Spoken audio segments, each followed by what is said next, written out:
안녕하십니까? 배팅 부동산 감정가 780만원, 낙찰가 2억 3천만원, 무인도 경매, 아파트 땅이 생각난다. 진행하도록 하겠습니다.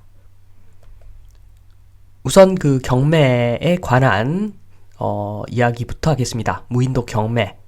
기사에 났는데 실수 780만원짜리 감정가인데 2억 3천에 낙찰을 받았는데 포기를 했답니다.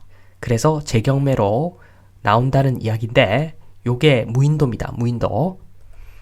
구체적으로 그 물건을 살펴보면 전남 진도군 의신면 모돌이 산 1, 면적은 3,391제곱미터, 평으로 환산하면은 1,028평입니다. 만약에 2억 3천만 원의 낙찰을 받을 경우에 2억 3천만 원을 1028평으로 나누면 평당 약 22만 원의 낙찰을 받은 그런 형태가 되는 거죠. 계속해서 보면은 진도군 섬 중 하나인 모도 선착장 남서측 1km 지점에 있는 무인도, 전기 배편이 있는 모도에서 별도 개인용 보트를 타고 이동해야 한다. 요 지도부터 보겠습니다. 지도. 보면은 제일 남쪽에, 제일 아래쪽에 있는 동그라미가 해당 물건입니다. 상두룩도, 그 밑에 두룩도가 있는데 두룩도하고 상두룩도 이웃섬이죠. 그리고 기사에 나와 있는 모도는 상두룩도에서 동북쪽에 위치한 모도 선착장, 저기를 보시면 되겠습니다. 그리고 진도는 왼쪽 제일 위에 동그라미 모도 나루선 대기소, 저기는 사실상 육지입니다. 진도 예전에 육지랑 다리로 교량으로 연결되어 있기 때문에 저기는 육지라고 보면 되는 거죠. 기사에는 모도 나루선 대기소, 진도 저기서 배를 타고 모도까지 온 다음에 거기서 보트, 개인용 보트 타고 상두룩도로 가는 것이 맞다고 되어 있는데, 제가 봤을 때는 상두룩도에 접안시설만 되어 있다면 모도 나루선 대기소, 저 진도에서 바로 개인용 배를 타고 상두룩도까지 가는 것이 맞겠죠. 그렇게 했을 때 거리가 2km 정도 됩니다. 거리는 먼 거리가 아닌데 현재 상두룩도에는 접안시설이 없다는 것이 문제겠죠. 그리고 지도를 보시면 상두룩도하고 두룩도 붙어 있는 것처럼 표기가 되어 있는데 이 이야기입니다. 간조시에는 두 섬이 붙어 있고 만조가 되면은 물이 올라와서 수위가 높아지면서 두 섬이 분리가 된다는 이야기죠. 그 이야기는 상두룩도 면적의 상당 부분이 포락지다, 이렇게 보시면 됩니다. 포락지, 물속에 잠겨있는 땅. 그래서 실질적으로는 1000평 정도 된다고 했지만 1000평이 아니죠. 이것은 500평인지 400평인지 300평인지 가서 확인해봐야 알 수 있는 그런 땅입니다. 계속 보면은 보전관리지역이라고 합니다. 임야인데 보전관리지역, 별도 접안시설이 없어 개발이 사실상 불가능. 그리고 주변 건물이나 지작물이 없어 명도 분쟁에선 자유롭지만 땅이니까 명도는 자유롭죠. 취득 후 내 땅이란 만족감 외에는 당장 기대할 이익이 없다. 가축도 키울 수 없다. 지역 중개업소 관계자도 텐트 천막 같은 임시 거처 외에는 건물 조성이 어렵다고 했다. 여기에 답이 나와 있죠. 어떤 땅인지 다 성격이 나와 있습니다. 여기에 해당 물건의 전경을 보고 계시고 보시면은 아시겠지만 실질적으로 사용 가능한 땅의 면적이 굉장히 작습니다. 정리 좀 하겠습니다. 1번 무인도 경매 물건, 임야죠. 임야니까 경자유전, 농지법에는 자유로운 땅입니다. 요거 하나는 좋습니다. 그런데 약 1,000평이나 실사용 땅은 500평 미만으로 추정된다. 상당한 면적이 포락지라는 이야기죠. 3번 보전관리지역. 저반시설 설치 허가도 쉽지 않을 듯. 내가 내 돈 써서 뭔가 개발하고자 해도 쉽지 않은 땅이라는 겁니다. 그래서 한마디로 내 땅은 내 땅이나, 만약에 이 땅을 소유하게 되면은 내 땅은 내 땅이나, 내 마음대로 못하는 땅, 세금만 내는 땅, 육지에서 멀리서 보면서 저 땅이 내 땅이다, 그러한 만족감만 얻을 수 있는 땅, 보석, 일종의 보석 같은 땅, 그게 요 무인도 경매 물건입니다. 그리고 만약에 이 땅을 허가가 나서 개발 가능하다고 했을 때 그때는 어떻게 되는가? 비용이 엄청나게 들어가죠. 예전에 제가 그 코로나2가 온다면 섬을 사서 개발하면은 어느 정도 비용이 든다 뽑아놓은 자료가 좀 있는데, 일단은 2번부터 보십시오. 2번. 그 잔도교 플러스 폰튼 공사. 저반 시설이 없으면 아무것도 못합니다.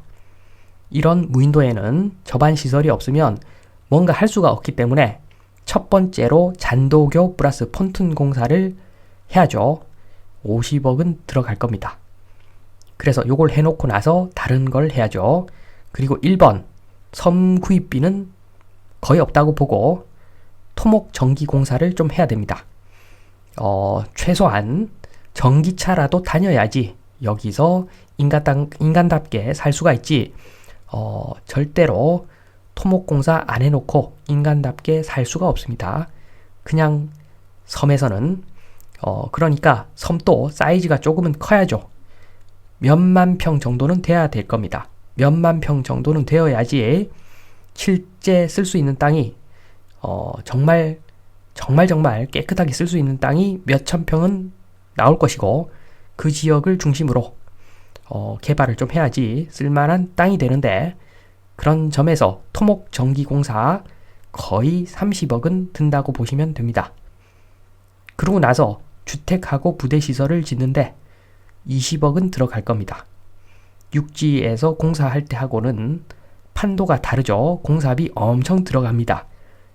그래서 조금 고급스럽게 지으면 20억은 그냥 들어간다고 보시면 됩니다. 4번 선박 구입비. 여기에 노동하러 가는 게 아니라면 20억짜리 배는 사야 되겠죠. 20억짜리 배를 사서 충분히 육지 갈 때마다 물건들 많이 실어 와서 들고 와야지 인간다운 생활이 가능할 겁니다. 그리고 밭, 농장, 비상식량, 전기차 등 유지비 1년에 2억 정도는 들어간다고 봐야 됩니다. 그래서 기본적으로 공사비만 하더라도, 공사비 시설비만 하더라도 100억 이상 훌쩍 깨지고, 그러고 나서도 매년 억 단위로 유지관리비가 들어간다, 이렇게 보시면 되겠습니다. 다시 무인도 경매 물건 돌아와서 정리를 하자면, 무인도 치고는 사이즈가 너무 작습니다. 1000평, 실제 완전하게 쓸 수 있는 땅이 100평, 200평 되겠죠. 그런 땅에서는 뭔가 할 수 있는 것이 거의 없습니다. 그래서 사이즈가 작아서 만약에 요 섬을 개발하고자 하는 사람이 나오더라도 한번 가서 보고는 안 살 겁니다. 아마 실수요도 거의 없는 땅이라고 보시면 됩니다. 5번 코로나 100배 정도의 강도의 역병이 돌거나 그러면 섬이 좀 인기 있을 수도 있겠죠. 또는 1인당 GDP가 30만 달러, 지금의 10배 정도 커지지 않는 이상 매매가 잘 안 되는 땅이라고 보시면 됩니다.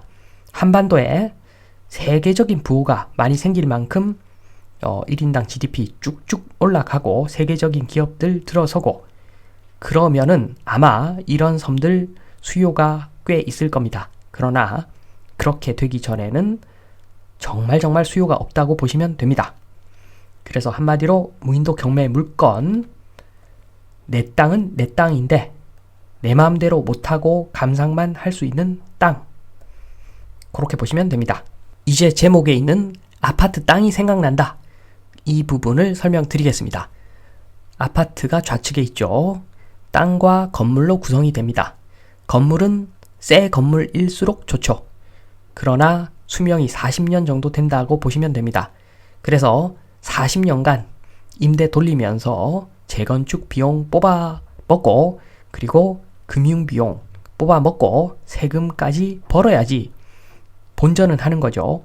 그래서 최소 수익률은 4에서 20% 정도 나와야 된다고 보시면 됩니다. 서울 완전 핵심 요지 그러면 4% 정도 수익률 나오면 되고 외곽으로 갈수록 수익률이 올라가야죠. 특히나 10년 안에 소멸을 할 수 있는 가능성이 좀 있는 지역은 수익률 20%는 나와야 됩니다. 왜냐하면 아파트의 자산적 가치는 땅밖에 없으니까 건물은 그냥 기계하고 똑같습니다. 건물은 자동차하고 똑같고 땅이 자산적 가치가 있는데 이 땅은 소형 땅입니다. 15평, 끽해봐야 15평밖에 안 되고 그리고 반영구적인 공유지분 땅입니다. 일반 공유지분 땅도 아니고 대지권으로 묶여서 반영구적인 공유지분 땅 한마디로 굉장히 쓸모없는 땅이라고 보시면 됩니다. 땅만 보면 그래서 한마디로 아파트 땅 그것은 내 땅은 내 땅이나 내 마음대로 못하는 땅 이렇게 보시면 됩니다. 공유 지분이라서 내 마음대로 못하죠. 그냥 등기를 보고 여기가 내 땅이 한 15평 있구나. 그거에 대한 만족감이 다죠. 아무것도 못하는 땅입니다. 그래서 마무리하겠습니다.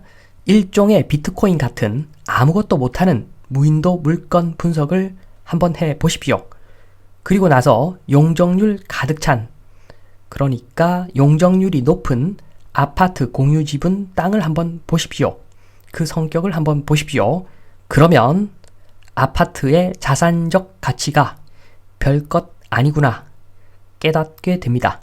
3번 여러 채, 아파트 여러 채 들고 계시다면 굉장히 위험하다. 따라서 사이즈를 좀 줄여서 실거주 한 채 빼고는 다 파는 것이 맞다.